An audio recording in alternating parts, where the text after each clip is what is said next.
Hi, you're watching Signe Wilson, and today we're going to talk about courageous conversations.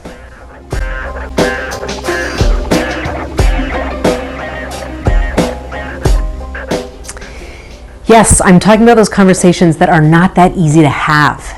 They're the ones where you need to say the hard thing, but you're worried about the reaction from the other person. Usually we're afraid that we're going to hurt or offend that other person, and so we compromise ourselves and what's important to us in speaking our own truth so that they can feel more comfortable. Here's the thing, that does not work in the long run, because eventually our feelings overcome us and we tend to have some reaction at some stage, and by that time they've usually picked up a head of steam. So here's what I propose instead. Have the conversation sooner rather than later, because if you can get it handled at the front end, then it's going to be so much easier both in that relationship but also for situations like that arise in the future. So be willing to try that out. Second is to assume the best possible intent. We're all doing our best.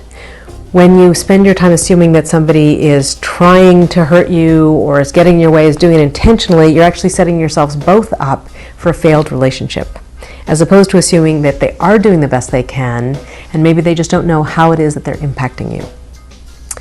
Third thing is to make sure you do not have the expectation that they will change because you've shared how you're feeling. Sharing how you're feeling is actually the end goal, and hoping that a productive conversation comes from there, but you can't assume that just because you've shared, everything will magically change. And the last thing to be considering is that you need to know what your part is in the dynamic. We always have a part in every situation because we are in the situation with that person.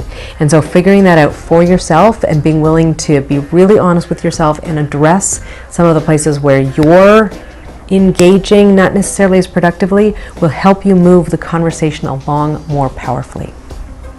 So those are my suggestions for you. I hope they make the next challenging conversation that you need to have that much more powerful and courageous.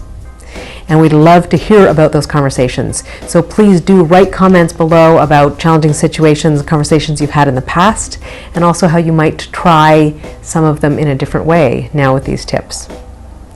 And do, of course, share and like this video.